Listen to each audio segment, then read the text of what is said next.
Okay, let's get started. Well, I'd like to welcome everybody today to our webinar discussing AI with the subtopic of trust but verify.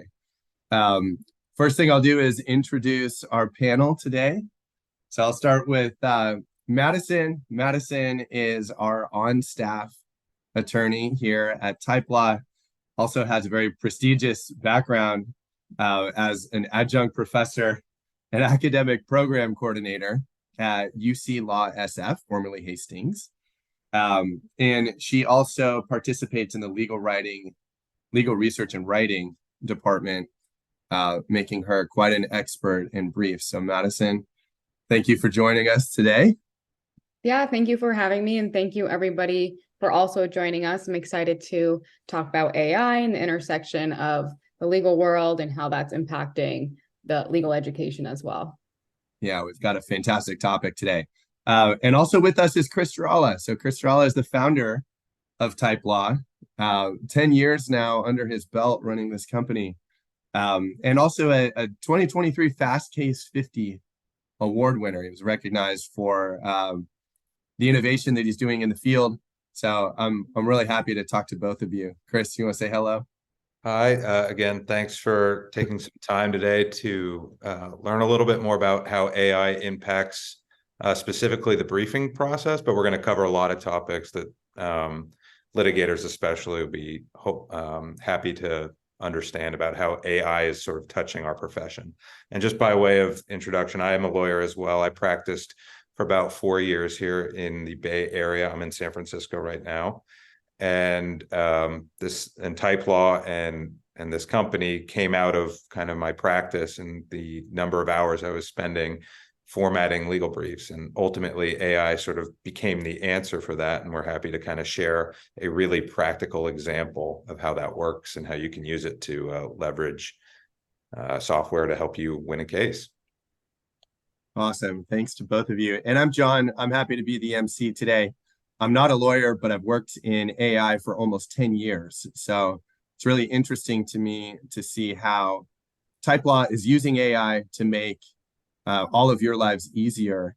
And today, we're really here to discuss the state of AI. It's a controversial topic and one where there's a lot of upside and there's also some downside to it. So we want to have an educational session here to help everyone understand, what you can do with it now, what you might want to stay away from, and the whole goal is to educate our audience. So we look forward to that. Just to kind of show a little bit of experience here, we've got quite a bit of expertise in writing briefs here on our panel. So Chris, as I mentioned, he's got 10 years working on this. So he's done over 1,400 briefs. Madison, with only a few years here at TypeLaw, is quickly catching up and will probably pass him soon. And Chris, maybe you can talk about where we've done these briefs, what courts, what states, districts. Yeah, so we have now filed briefs literally in every federal court and Supreme Court. We file a lot here in California at the Superior Court level, all 6 of the appellate districts, and obviously the California Supreme Court. Thanks to the evolution of AI, our software can now actually service any brief in any court because it's a function of pattern recognition, and we've done a really good job of mapping that out and allowing our attorneys to deploy whatever technology we've built into whatever jurisdiction they need practice to. Awesome, thanks. Well, we've got a juicy topic to dive into. I'm already seeing some questions come in, so I really appreciate that. Some of you are clearly veterans in attending webinars and asking questions. We welcome any of you to type a question in the Q&A, and we'll plan on trying to address that as we go. Some of the questions I see now are more TypeLaw specific. This is not a TypeLaw commercial today, guys. This is a thought exercise, is an educational discussion. We may show the product at the end just to demonstrate some of the things that AI does and show it in action. But the questions about TypeLaw, we're happy to answer later on. How much does it cost? How do I work it? Things like that. Probably better for one-on-one conversations. So you can type those in the Q&A as well. We'll make a note of it and we'll reach out to you one-on-one. Again, this is really about the state of AI in the legal profession. So type in the questions in Q&A. This is also recorded, so we will send it to everyone. You don't have to frantically type notes, just enjoy the show. So with that, let's talk maybe just in general. I'd like to hear from both of you. Just how has AI impacted the legal field so far? Give me just your general thoughts on the upside and the risks. Chris, we'll start with you. Well, it really hasn't just yet. It's about to, and it's a question of whether or not AI is going to be impactful in the next 12 to 18 months or in the 10-year time frame horizon. Right now, the big hot topic is what type of AI. There's this concept called generative AI, which I think a lot of people are hearing about, which is they're basically selling, and they is a generic kind of field of, we can build a product that will write a legal brief for you. That doesn't exist quite yet, and it will maybe in 2, 3, 4 years. But AI is really more focused on summarization, classification of data, and speeding things up on a formatting side. But in terms of how AI has specifically impacted the legal field, it sort of hasn't just yet. It's a lot of new ideas and new products, but nobody's really come to the forefront and said, this is exactly how it's going to play out in the next 2 to 5 years. And I know that's kind of a non-answer, but it's more hype right now than substance. That said, it's going to turn into something that's really fun. I've got some stats, Chris, that'll challenge that. So I think we're going to have a lively debate here. Madison, you coming from more of an academic angle and working directly with customers. I know we'll hear more detail from you on that a little later on in our webinar. But any general comments just to kind of start us off on the state of AI in the legal field? Yeah, I very much agree with Chris in the sense that it's not quite there. I think academic-wise, we're seeing schools across the country trying to figure out how to deal with AI. So it's something that's not yet built into the curriculum for legal research and writing programs, but it is something that legal writing conferences, research conferences are kind of getting together to figure out, okay, how do we prepare law students for when they enter the field? Because at that point, we're going to be a little bit closer to AI being more prevalent, whether it's the generative AI or other forms of it. Okay, cool. I want to hear more about that too. So taking this a little further, let's get into some of those stats that I mentioned. And Chris, this will be for you. I'll start with these stats here. Goldman Sachs estimates 44% of the tasks in the legal field are susceptible to automation. There's another stat here from, talking about case text AI search, helping research projects to be 25% faster. To me, it sounds like, this is pretty fertile ground. So we've got a point here about generative AI versus AI automation. Maybe you can help clarify just sort of what's the difference here and what can really be useful at this point. Sure. I think I'll start with generative. I think that's the hot topic. And I think a lot of people are here, especially lawyers, are hearing what this idea of generative AI. You're probably hearing about a company called OpenAI, which is a privately held company, and a product called ChatGPT, which a lot of people are using. And I think we're actually going to get into it, but there's a sort of an infamous case of a lawyer using ChatGPT to create a legal brief that he then filed to court. And generative AI is effectively a really good software application that has a corpus of the English language, and it knows how words fit together into sentences and can, at a really high degree, can replicate nuance in English language. So it can create conversations for you very quickly. And if you're saying to a prompt, hey, ChatGPT, write me a legal brief, it can scan the corpus of the internet. It actually limits itself to the last 10 years right about now.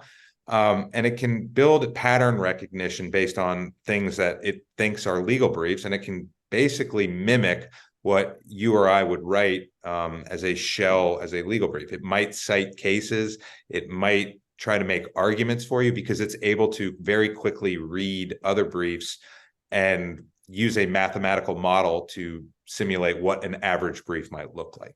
So that's what generative is doing right now. AI automation would be something different.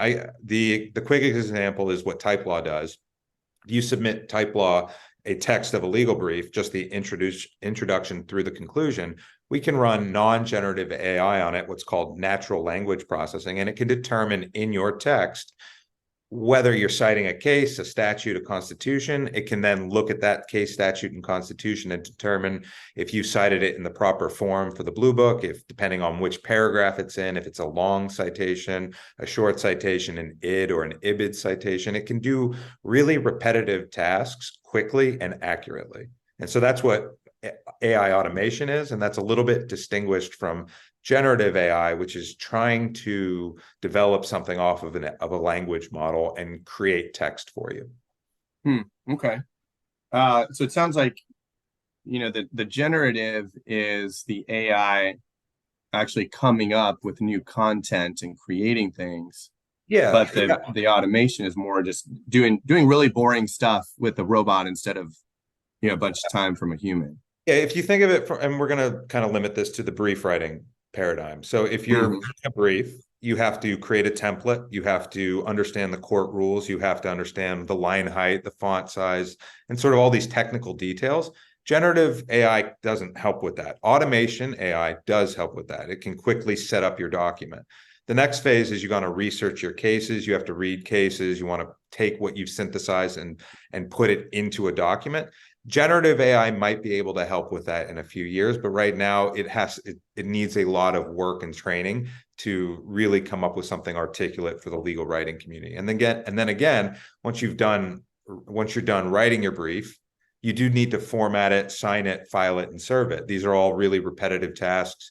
In California, in the Ninth Circuit, for example, in the federal court systems, you need to create a cover page, you need a table of contents, you need a table of authorities, and all of that takes a lot of time to not just create, assemble, but update as you're editing your document. And that's where AI automation is saving a bunch of time. All of those tasks that you need to repeat hundreds of times in a brief, check a site, check what page it's on, update your table of contents, all of that can be done almost instantaneously with artificial intelligence, again, the non-generative field.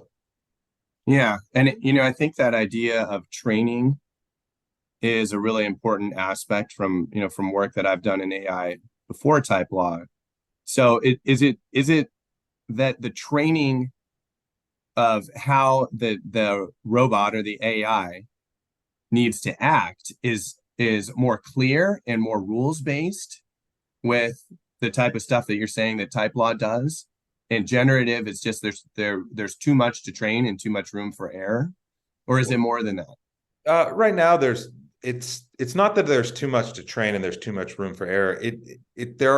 Legal writing is really nuanced and needs to be really precise, and it takes a little bit of time for the human brain to develop into a really good legal writer.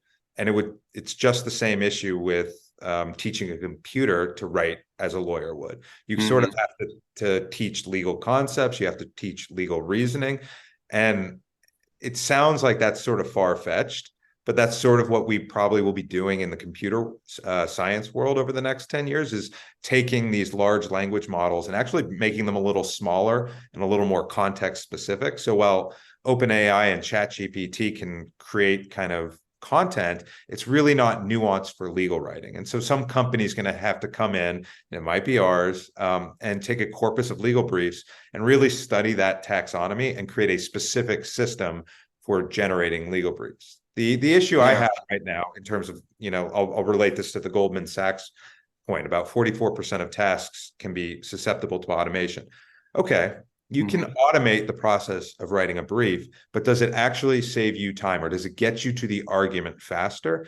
That's still up for debate, because as a lawyer, you're sort of tasked with coming up with the best possible argument for your client. And as lawyers, we've spent quite a bit of our lives becoming good at making unique, independent arguments for each judge. And I'm not sure that that generative AI is ever going to take that responsibility away from you. It might be, frankly, it's your duty as a lawyer to know what cases you're citing and what they mean before you even enter a courtroom. So we will be able to write a brief using generative AI. The question is there, are you going to actually be able to do it and have it prepare for you for court? And that's where as a technologist and a lawyer, that's where I sort of get the tension. Is I'm not sure that we'll ever be able to not read our cases, not read our record, and not know every single detail about what our client needs from us in front of a judge. Right. Yeah, I have a point on that in just a little bit. But first I wanted to show a couple more statistics, because it's, there's some surveys out on this, and there's, according to ILTA's 2023 technology survey, 15% of respondents are using generative AI now. Yeah. And specifically in the context, more so on contracts and drafting. So outside of the litigation field, AI has been able to really narrow down the taxonomy of like what goes into a merger and acquisition, for example. Contract clauses and drafting contracts, that's probably going to be the first domino to fall, because the taxonomy of what a contract is, it's a more limited scope than a legal brief, for example, which has a lot more free-form text and nuance in the argument field. So as a lawyer who's writing a brief, you're in court, you're very likely you're trying to argue a precedent or argue against a precedent. When you're drafting a contract, it's a little more specific and a little less involved. So the computers at this point, something like Harvey, can really go in and start helping lawyers get from a blank piece of paper to a draft contract that they can send out to a client. So on the contract drafting side of things, you're going to start to see that pick up really quick. That probably will be the first domino to fall. The next, litigation's a few years away, I'd say. Interesting. Okay. I mean, I heard you use the word draft, and I think that part's important. I'll send this out to the group, by the way, this deck. So I think there's some good statistics, and especially in this pie chart, one of the largest pieces of pie is creating initial drafts of documents. And it kind of leads me to my next question, which I think you already alluded to, but it seems like there was a pretty disastrous example of somebody using generative AI to create something that got him into some pretty serious trouble. So can you talk a little bit about what happened there? Yeah, and this is sort of my point exactly. So a few months ago, a lawyer used ChatGPT, again, the product created by the company OpenAI, to effectively create, I think it was a motion. I don't think it was an appellate brief. And that motion, it looked like a real motion. It looked like it cited cases, but the lawyer did not verify the contents of the draft, simply just accepted what ChatGPT produced as true, submitted it, maybe did some light formatting and submitted it to a judge. The judge was reading through the document, looked at some of these cases that it was citing, tried to pull them from whatever database they use, and they were just not real cases. So this is, I think, in the technical term, this is called a hallucination. ChatGPT created a model for what a brief might look like. It created a model for what a citation might look like, and it created the citation. And it just created what the lawyer wanted to say without actually backing up with authority. So that's the issue with generative AI. Now, the second issue has nothing to do with AI and everything to do with your responsibility as a lawyer. So you could think of ChatGPT as your associate, and any work that your associate does as a partner, you have to verify. And anytime you sign and certify something and file it to the court, you're making certain statements that you've put in certain work, that you've done the research, that you've reviewed whatever cases you're citing, and you're not making them for a malicious purpose. And very very succinctly, this person breached their duty as a professional and left themselves open to not only just a sanction from the judge, but malpractice from their client. So that's really kind of the big issue here is when you're working with generative AI, you're accepting a computer model's average interpretation of what text or the argument might look like. And you have every responsibility to go review it, to double check the citations or whatever you think, whatever it's creating as legitimate work. And if you don't, you're leaving yourself up to sanctions and violations. But also if you don't, like, you're not doing your job. And so that's where I kind of come in and I say, is ChatGPT going to save you time? Is it going to make your life better? Because you don't know the quality of the quality of your associate after a couple of years of working with them. You don't know the quality of this computer because you're not the one training it. Somebody else is. So I think the verify part makes sense. I mean, that's part of the theme of our whole topic here. If you had an associate who was hallucinating and making stuff up, they wouldn't be on the team for very long. They'd go have to find some new job to hallucinate in. But how did this go wrong? Like, how could AI have made up something that didn't exist? I mean, can you talk a little bit more about like the technical problem? Yeah, I'll try to. I'm imagining I'm speaking to mostly lawyers and not computer scientists here. But effectively, what ChatGPT does is it takes what's called a large language model. It takes a big corpus of text. And I'm pretty sure in the ChatGPT case, it's basically what's ever been put on the internet for the last 10 years.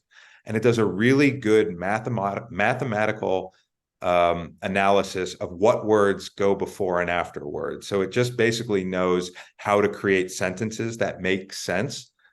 And from that, it then also knows how to form sentences that might look like what a legal document looks like. So if you said, write me an argument in a brief form, it would go look for briefs. It would study those briefs. It would create a simple model of those briefs, and then it would spit out some text that would roughly mimic what those briefs are saying. So it's using data on the internet, and it's scanning that data, and it's creating a mathematical model. That's what the artificial intelligence is. It's not really intelligence. It's just really good mathematics.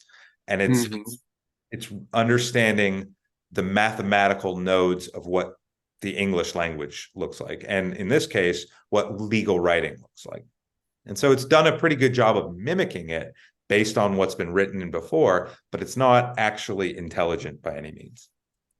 Well, I mean, it sounds to me like we're many years away from that actually being useful. I mean, what are both your thoughts on that? Madison, maybe you can kind of give your thoughts first. How far away are we before this is actually useful?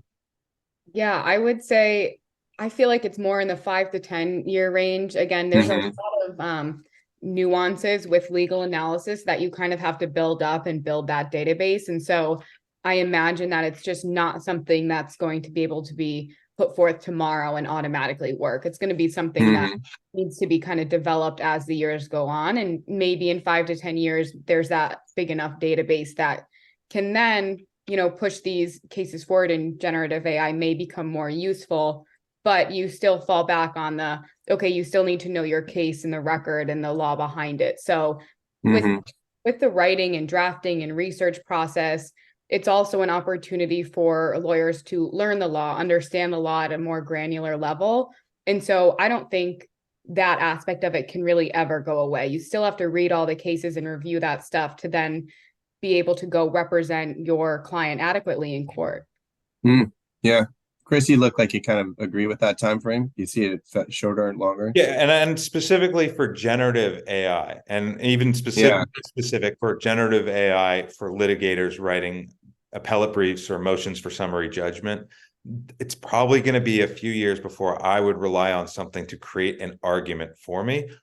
You can do it, but I think what's going to happen is you're going to spend more time picking over and reviewing whatever the generative AI has produced for you than what it would have taken for you to just write it from your head.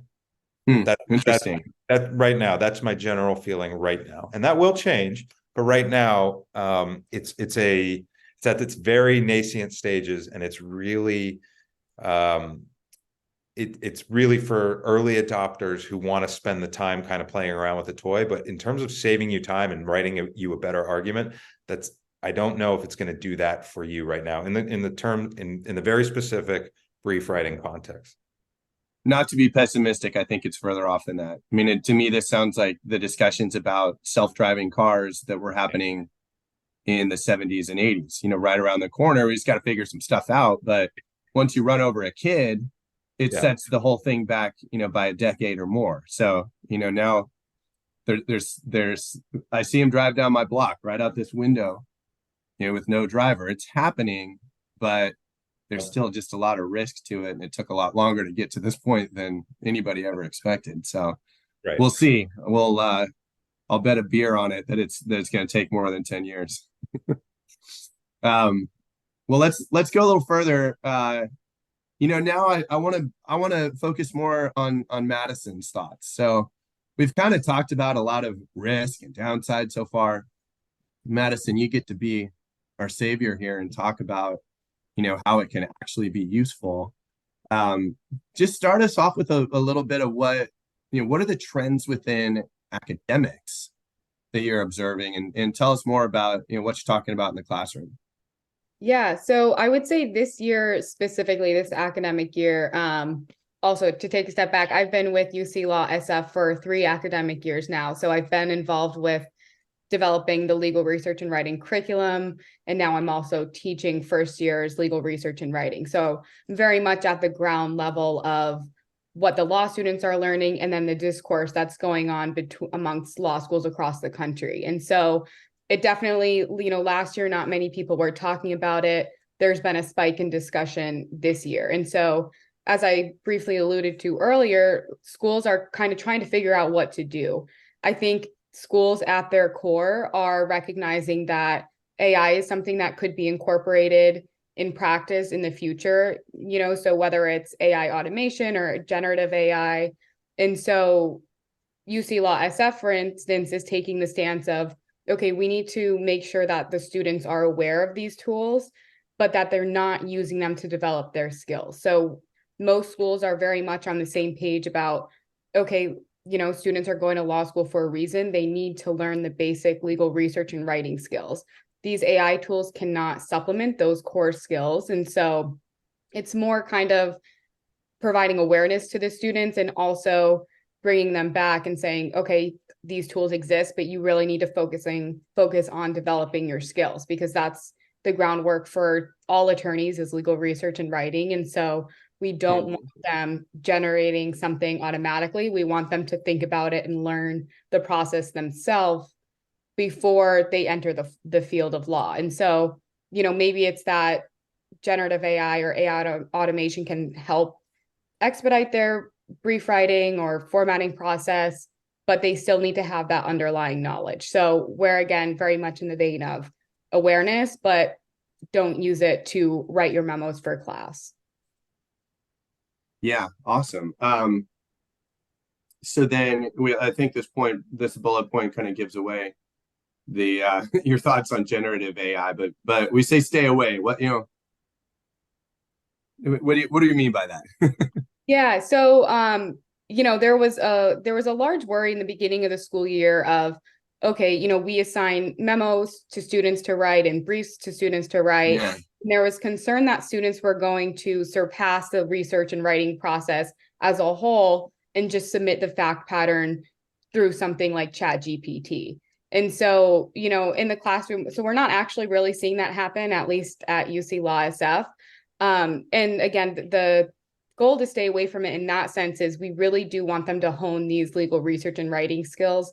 And the only way they're going to develop that is through practice. The more they do it, the better they're going to get at it, the quicker they're going to be at writing and researching. And so we've asked them to stay away from it. And it does seem that, they're pretty much sticking to that. So it's been kind of a monitoring process, but most of it is all grounded in the sense that we really want them to learn those core skills, because generative AI is not quite at the place that it's going to be able to write something cohesive for them to then submit to any sort of attorney or supervisor. So from our audience, somebody's asking, how do you know if they use generative AI? Yeah, so the short answer to that is we technically don't know if they use ChatGPT. So there's no software or anything we can run it through to confirm whether or not they use ChatGPT. How we're monitoring it at a more granular level is, luckily at UC Law SF, our legal research and writing class sizes are small. So they have to submit drafts every week. So, you kind of get to know your students. And so it's more of a close monitor of their submissions to see, okay, they're following basically what we're doing in class. They're not all of a sudden, spitting out a memo that's 5 pages and we didn't discuss any of it. So it's more of direct check-ins with the student to monitor their work as it goes to see the progress develop instead of them just putting out a memo full sail that was operated through ChatGPT. But Interesting. at the core of it, you can't run it through a software and say, oh, this was drafted through ChatGPT. I could see that being around the corner. There's a follow-up question. Go ahead. Can I jump in here real quick? There are two. You can actually, in the future, they're going to probably be creating models that they'll submit it through, and it'll be able to detect if generative was used on it, because generative is such an average. It'll create an average argument, and you'll sort of be able to determine, where was this generated from? I've actually heard, and the next point is, I've heard some academic institutions now saying prompt ChatGPT for the answer and then critique the answer to show the knowledge of show the pedagogical knowledge.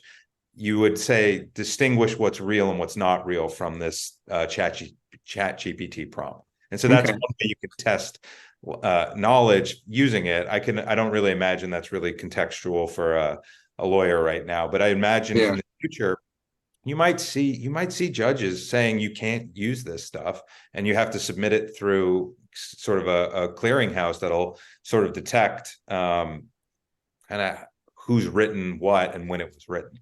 All that stuff, you could see that existing in just the same way that generative exists. Yeah. Cool. I want to add on to that briefly of, there's already programs that exist that detect plagiarism, for example. So when they see assignments, it runs it through the software. So I think, yes, as this develops, that those types of tools are definitely around the corner. But we've also talked about in the curriculum using ChatGPT almost as a warning. So yes, let's put a fact pattern in there and see the memo that it pumps out, and then kind of show the students that, okay, this is not really up to par. So kind of showing them that at this stage, it's really not as useful as you initially think. Yeah. Yeah. So if you want to get C's, use ChatGPT. Yeah. Yeah. Here's a kind of a long question from the audience, but I think it's a good one.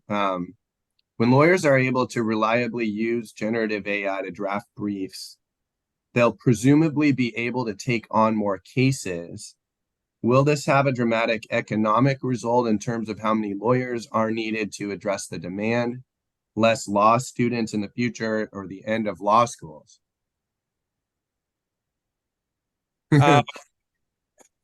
Presumably you'll be able to take on more cases. To be perfectly honest, the way I see AI coming in, especially if you're a solo or small firm or a boutique, it's really going to create a lot more free time for you than it is. If you want to use that to generate more case revenue, you obviously can.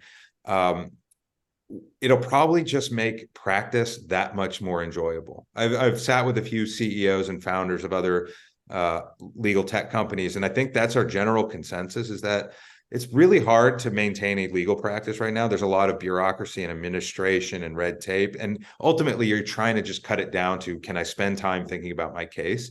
AI is going to really help on the periphery of things to make your practice management that much better. So I could see a lot more solo practitioners existing, being able to serve more clients, and a lot more independence existing, because the technology is going to allow practice to sort of decentralize right now. I'd be worried if I was a big law firm. I'd be really excited if I was a solo practitioner. I think that 10-year paradigm shift is going to be AI is going to help lift up people more than it's going to take things away. And then the second part of that question, I don't really know how it's going to, I don't think it's going to change law school demand. I think you could see, again, you could see more lawyers being able to serve more parts of the community at a greater scale. So maybe that will exist, but I don't think it's going to change the numbers of lawyers or caseloads that we're going to have. I mean, and to me, from a non-lawyer perspective, when they created calculators, you still had to learn math. Yeah. And you know, I use Google Translate when I go to different countries, but I'd still prefer to learn the language. I do a much better job in countries where I know the language than, you know, trying to speak into my phone, which is using AI to translate. So, you know, I kind of see it the same way. It's about the reasoning. It's about, you know, constructing a proper argument rather than just getting the right words on a page. So Madison, let's talk a little bit more about what you can do now. You know, I'd love for you to give our audience some of the examples of what, you know, what AI can actually do right now. You know, maybe use TypeLaw as an example to just go through some of these things that can be beneficial, make life more enjoyable, I think, as Chris said, make your practice more enjoyable. Yeah. Can I set this up a little bit? Because what we're going to show, I think, now is non-generative AI. I really want to make that clear. This is natural language processing. It's scanning through text and it's doing repetitive motions really accurately and quickly. And that, you know, from our perspective as a lawyer, I think I was doing 500 hours a year of document formatting when I was practicing. And our software is able to take most of that and reduce it to about, you know, 5 hours, 6 hours a year. It's that's where I think you're going to see AI really start to scale practice. Mm-hmm. Awesome. So yeah, Madison, I'm happy to pass to you. Did you want to show examples? Do you want to talk about this? It's up to you. Yeah, I'll introduce it and then I can show a brief example of how it would work in practice. So Okay. Basically, if you're using something like AI automation, the great part of how that comes in the legal world is it takes away the formatting process. So, you know, attorneys, you go to law school to craft legal arguments, you become an attorney to represent a client and focus on, okay, developing a legal argument and figuring out how you can best serve your client. What you didn't probably go to law school was to spend hours formatting and adding pages to table of contents and table of authorities. And so what AI automation can do is allow you to focus more on crafting your legal argument instead of focusing on those really nitty-gritty technical aspects of brief writing. So I think there's, you know, probably a large consensus across the legal community that formatting, figuring out what the court rules are two of the probably the worst parts about practice. Though that stuff takes a lot of time and you're not really getting into the fun part, which is usually oral arguments, crafting your argument, trying to figure out how to best represent your client. And so AI can do that and it's definitely can supplement that in a way that is super helpful for attorneys. I'll share a brief happenstance from last week. So for example, you know, I was working with an attorney who had fully drafted their brief. We had processed it. And then, you know, they realized that they forgot to include a section in the brief that was mandated by the court. So, you know, if you're working in Word and you're creating the table of contents, table of authorities by hand, the minute you add in a small section, it's going to offset the page numbers and you're going to have to redo the table of contents and table of authorities, which depending on how many words your brief is, depending on the page length, just redoing the tables is going to take hours. Luckily for us, they use TypeLaw. And so with TypeLaw, it automates the page number process, for example. So they are able to add in a section last minute to the brief. It automatically updates the table. So you don't have to worry about deciding between, okay, can I put this new section in? Is it worth it for me to then spend 2 hours fixing the table of contents and table of authorities pagination? So that's just one very brief example of kind of those last minute things that inevitably happen to all attorneys at some point. And so I can kind of show a little bit of what TypeLaw can do and how it uses AI automation in that sense. Yeah, sure. I want to see if there's some other questions first, because again, this is not a commercial, guys. This is this is about education. So,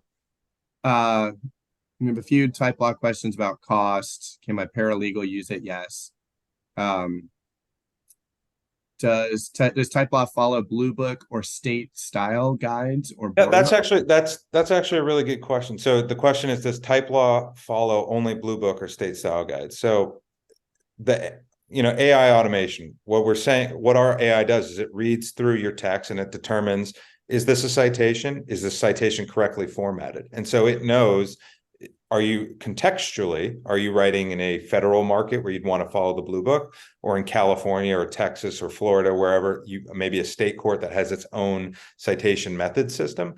So it's able to contextually understand not just what the citation is, but where you're writing. And so it can automatically update that stuff for you. So that's a really, I think of, how does AI help you in a practical sense? Well, if you write briefs to a lot of different courts that follow a lot of different local rules, you can use a software like TypeLaw to just write out your brief, and you don't even ever have to worry about how does this rule affect this citation or this format. It'll literally just do it for you. Okay, great answer. Anybody else, just feel free to jump in here. Actually, I see another one. What is the AI platform that it runs on? Is it TensorFlow or one of the cloud AI platforms? So nice technical question. Who wants to take that one? We don't use TensorFlow. We do use some open source backend software. We definitely use Stanford's NLP processor, and that's the core engine that allows us to do name entity recognition, if that's the technical, if there's a real technical person out there. And then on top of that, we built our own custom models that allow the nuance of legal writing to exist. Okay, thanks for the question, Lake. Hopefully that gives you a little better sense. And everybody else that's asking about TypeLaw stuff, I'm happy to follow up one-on-one. We can set a time to discuss your situation or your briefs, talk about pricing, etc. I put our pricing in the chat for those of you that do want to look at that. But Madison, why don't you show us some examples? Show us AI in action. Yeah.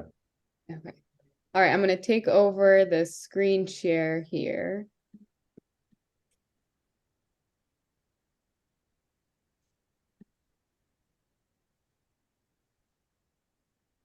Okay, so first I want to show, so this was a draft of a brief submitted by an attorney. This is someone who has used us before, so they know that they don't need to insert a cover page or placeholders for table of contents or table of authorities. And so this is, just the body of the brief from introduction to conclusion. And so what I'm going to do is copy this into our TypeLaw editor and show you how that AI automates the process from there.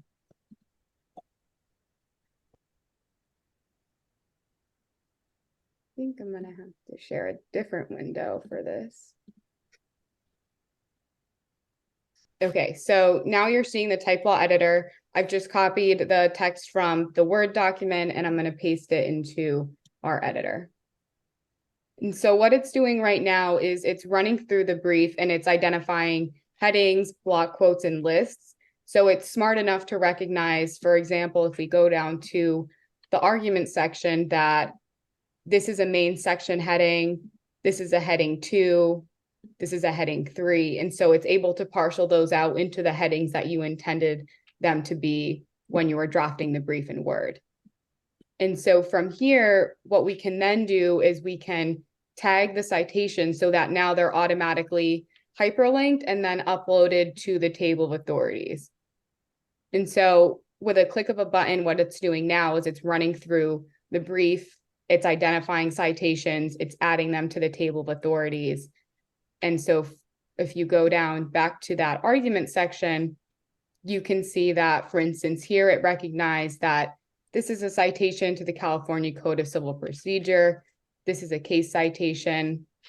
And when you look at this underlined in red, section 437, it pulls up a "did you mean" citation. And so it recognizes that this is probably another citation to the California Code of Civil Procedure. And it then allows you to select that. And it actually proposes a citation that's pursuant to the California Court of Appeals, the California Style Manual form. And so, with a click of a button, you can update that to better conform to the California style manual form. If we were filing in a federal court, for example, it would produce the Blue Book citation instead.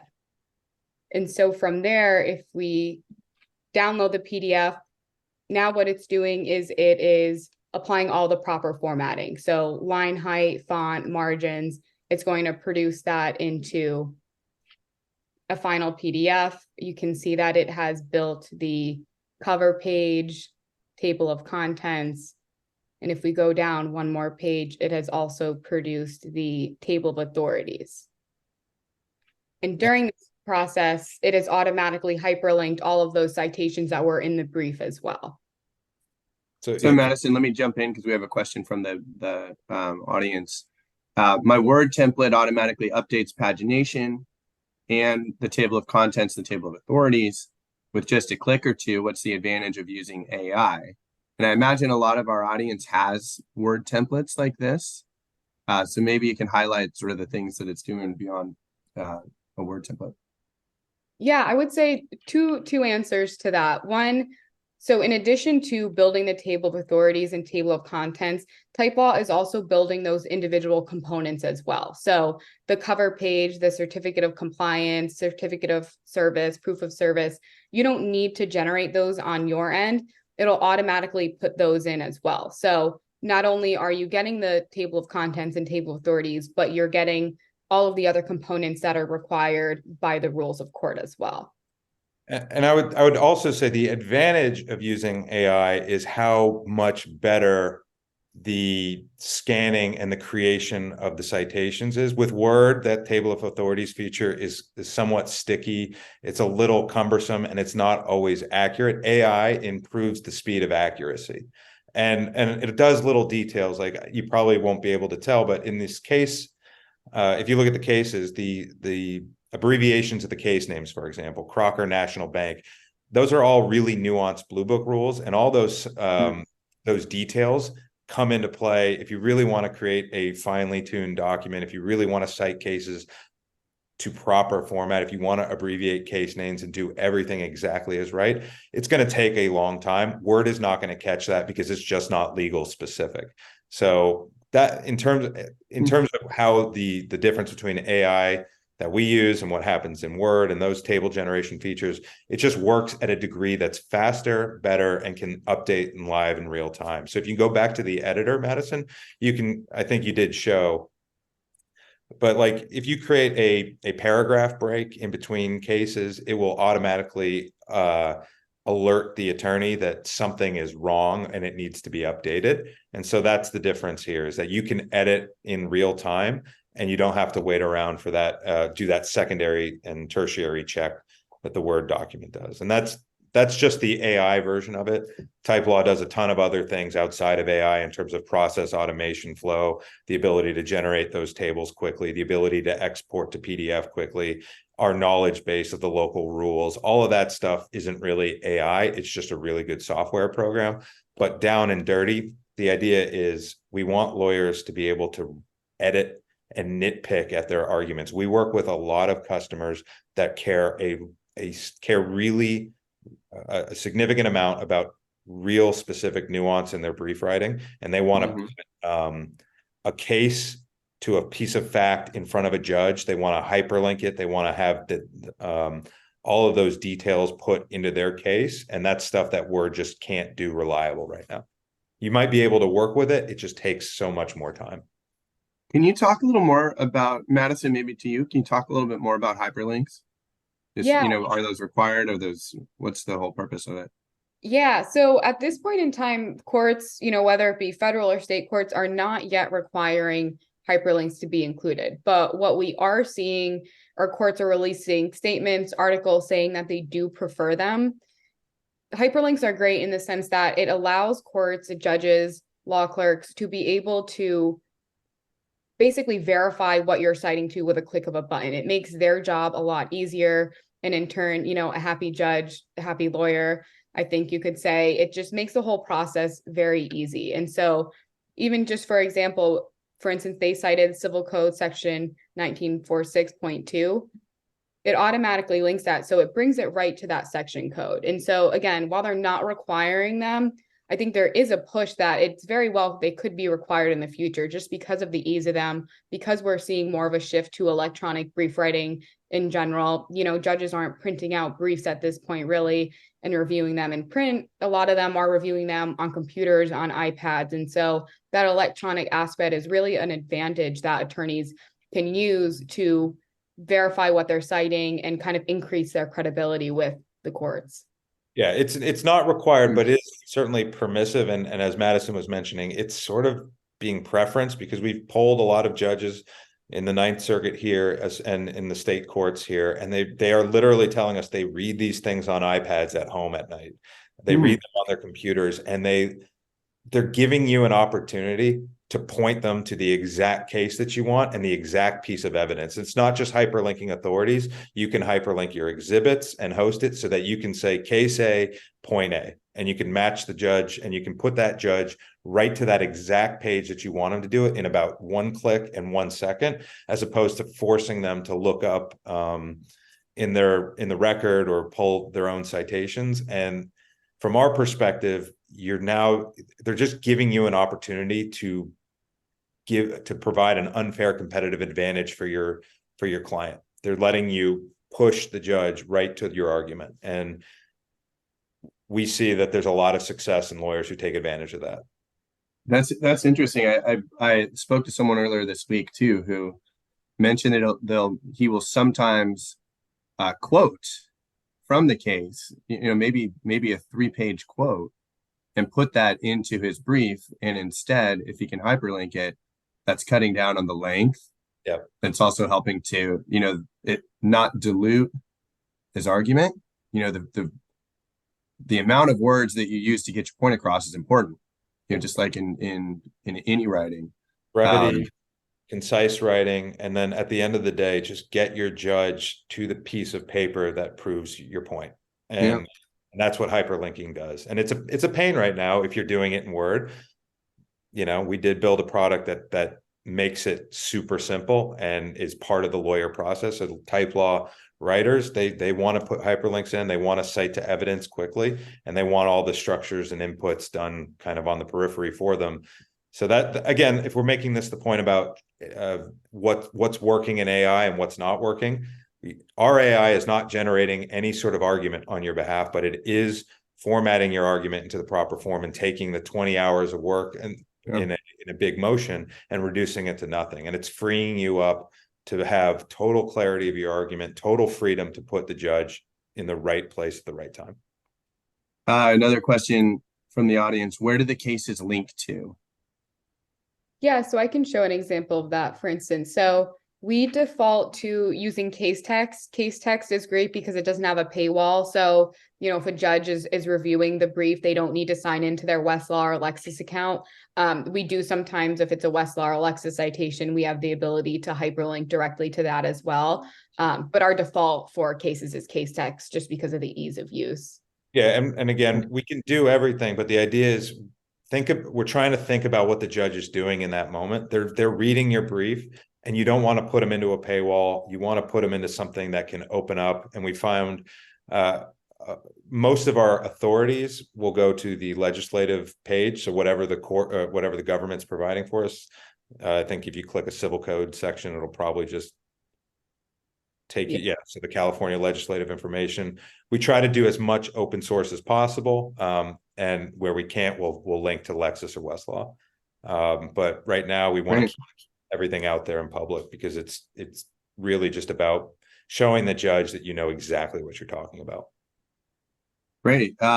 Any other questions from the audience? Just type them in here. Got 3 minutes left in the webinar, so type quick. Otherwise, Madison, anything else you want to show to the group? No, I think that basically covered it all. Awesome. So give it maybe another minute here. And thanks to everybody that provided their information and asked me to follow up. I'll get back to you ASAP, and we can set up some time to talk more about TypeLaw specifically for you. But I think we're at the end. Closing comments, Chris or Madison? Thanks for spending time with us. We're really excited that AI is sort of taking an interest in the legal community. We've been using, again, non-generative AI in our product for about 4 or 5 years now. It's saving a bunch of time. It's time that lawyers understand how to really optimize their practices. And if you're a solo, small boutique firm, like, I would get really excited that you're going to get some frustrating hours back in your life over the next decade or so.